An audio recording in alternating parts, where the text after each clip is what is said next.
So on the same day as the Capitol insurrection, our next guest actually questioned the people who were gathered at the National Mall about their views on the First Amendment. Shoe0nHead caught the reactions of Trump supporters after she asked them if burning the American flag should actually be legal. Let's watch some of the responses. I mean, it's a First Amendment issue. Somebody wants to burn it. I suppose I support the right. I served in the military to support people's rights to do a lot of weird things that I don't agree with.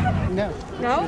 No, I've served in the military. That's not what I served for. It's a free country. If people want to do something, then it's their right to do it as long as you're not hurting other people. I don't care what you do. Trump 2020 on YouTube. It should not be legal. Not in this country. Definitely not. No? Definitely not. The person that burns the flag. Absolutely not. Definitely not? Absolutely not. No. No? Heck no, no. It's unacceptable, period. It's not be legal. Not be legal. Not be legal? Literally wearing something that says the First Amendment, and he's like, no, it should be illegal. Hell no. Hell no? Hell no. I think anybody should burn that burns the American flag should have their ass stomped. No, I don't. No? It's disrespecting them. So disrespect should be illegal. All right, so joining us now to discuss video, YouTuber Shoe0nHead herself, also known as June Lapine. Great to see you, June. Thanks for joining us. Welcome. Hi. Thank you for having me on. Hi. Yeah, absolutely. So, you know, it's interesting. Why did you decide to go with the flag burning question? I feel like you're taking it back to like 1990s politics when that used to be a thing.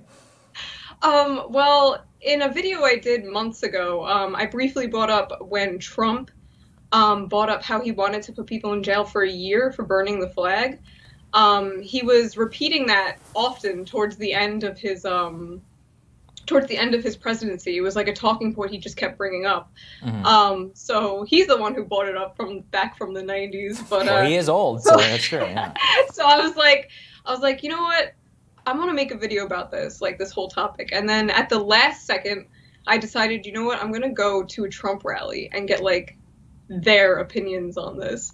So it was like a pretty big deal because like I haven't socialized in probably like a year. And like I was like so nervous to do this.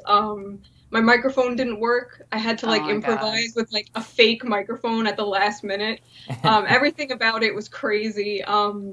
When I first arrived, the first thing I saw when I got to my hotel was a group of like boomers outside my hotel talking, and the first thing I hear is it's going to be like 1776 again. This is going to be the second like crazy stuff.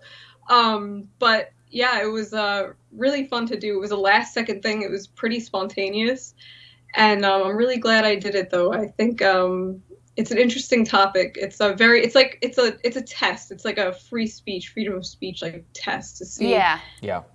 Just how truly into the First Amendment you are. And here's the thing that I liked about it is I feel like a lot of people would have just taken the like worst possible responses and put that into a video and be like, see, these people are all totally crazy. Yeah. But you actually got, and I mean, some of them were, right? Truly crazy and like they should be hung and they should be shot and all this stuff. But you really got a very broad range of responses. Everything from like what I would clearly consider to be the right answer that like, look, I may not like it, but it's totally their right to do it. And in fact, I served in the military to defend that right, to, you know, the people who were really reactionary and like, no, they should be hung and shot and all of that. Were you surprised by the responses? Did you have an expectation going in as to what the sort of like overwhelming vibe would be? Yeah, so I was a little biased. I thought they would all be like, you know, throw him in jail, just because it was something Trump said. But I was actually pleasantly surprised at how many people were like, you know what, I don't like it, but it's your right to do it. I support it. I wouldn't do it, but I still support your freedom of speech. And what was interesting is a lot of the veterans were the people. I know there was one veteran who said he didn't like it, but most of the time the veterans were like, oh, I fought for your right to do that. But the people who weren't veterans would like use veterans as an excuse to be like, oh, they fought for this country, so you can't burn the flag. It was really interesting. Like, veterans were their shield, yet actual veterans were like, no, it's fine. You should burn the flag. I fought for that right. it's very, very interesting. That is actually really interesting. No, I mean, it actually makes a lot. You see it with cops. You see it with a lot of different, communities that people want to hold up, and then to be like, well, what about this? Even though they're not actually ever talking to them. And yeah, I mean, that's my real question here, which is that it's like you said, you expected one thing and you got something different. What did that? How did that change your perception of some of the people there? They've been painted obviously one way. Some of the people who did some terrible things, obviously. But what was your overall impression of the entire gathering? Well, the whole thing, the rally, there was a lot of like normal people there. I know that that whole rally was kind of painted as this insurrection because of what happened towards the end of it, but there was just a bunch of normal people there too.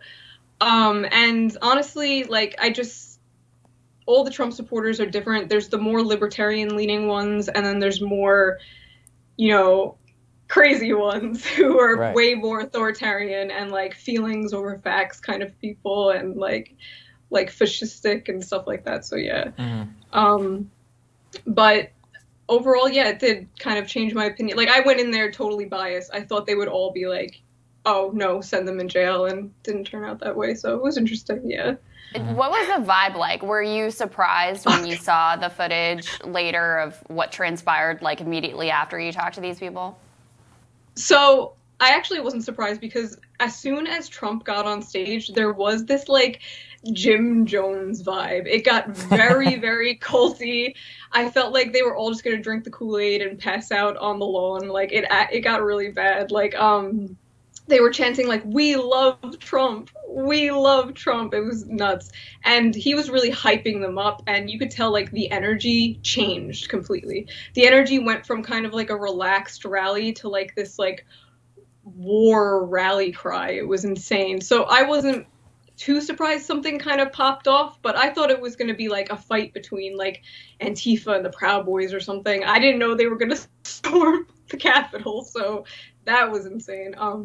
I saw no opposition there either, so it was just like all Trump supporters, but it was crazy. Huh. And June, the other thing that I thought was really interesting about your video, and something I've been pondering myself a lot lately, is like you talked about your own patriotism and the way that you think about that. You have a flag behind you right now. I don't think that you're planning to burn it live in the segment, although it's your right to do so if you know. But how do you think about that? Because I think it's kind of a contentious topic on the left, frankly. I see patriotism as just like, you want to make your country better for the people who live in it, and like you have like hope in it, and you just want the best for it.